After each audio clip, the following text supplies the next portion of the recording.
వేసుకుంటూ పోవాలి. ఎందుకు ఎర్ర జెండాలు ఏమనంటే దాని పైన మనకి ఏమవుతాయి ఏం రావు. ముందుగా అయితే టోల్ పెట్టుకొని పోదాం, నిలబట్టుకొని పోదాం, ఇంకా పైసలు తీసుకుందాం. పైసలు ఇచ్చిన ముందర అయితే చేయాలంటే చేయాలి. అసలు క్యాడర్ ఎవరు లేరని నేను నమ్ముతున్నాను. ఎందుకంటే ప్రజా లీడర్ ఆయన. ఇన్నేళ్ళు నిస్వార్థంగా ఆస్తులకు భూములకు అమ్ముకోవాలనుకుంటే ఏమో దొరుకుతాయి. కానీ జెండా వాటిని నాకు నుంచి ఇవ్వాలి దాకా మాకు ఎజెండా ఒకటే, ప్రజల్లోకి తిరుగుతున్న ప్రజానాయకులు ఎవరైనా అంటే అది కమ్యూనిస్ట్ బిడ్డలు.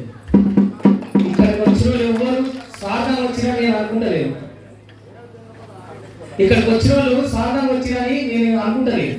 ఎందుకంటే తక్కువ మంది ఉన్నాం కాబట్టి. ఎక్కువ మంది ఎన్నుకుంటారు. ఏదైనా మీటింగ్ 400 పోతే అప్పుడు మీరు సీసా వస్తే అప్పుడు బిర్యానీ ప్యాకెట్ అంటే మందగా వెళ్తారు. కాంగ్రెస్ కావాలి మీటింగ్ చూడు ఎట్లా ఉంటాయి. మంద లారీ ఎక్కిస్తారు. ఈ రోజు సగం మంది పోతాం మనం. ఇస్తున్నాడు కదా వీటికి వస్తాం ఆశిస్తామా? ఏమన్నా కమ్యూనిస్ట్ వాళ్ళు బాగా ఏమిస్తారు అనుకుంటారు. ఆశిస్తామా?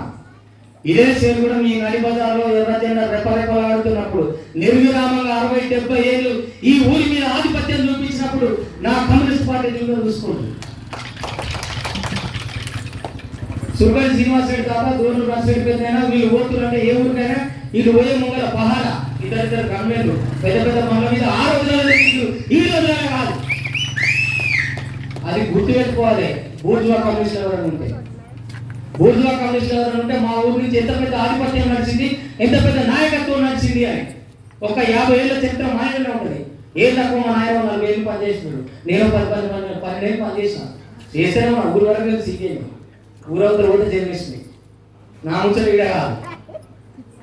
ఓకేనా? అట్లా ఖచ్చితంగా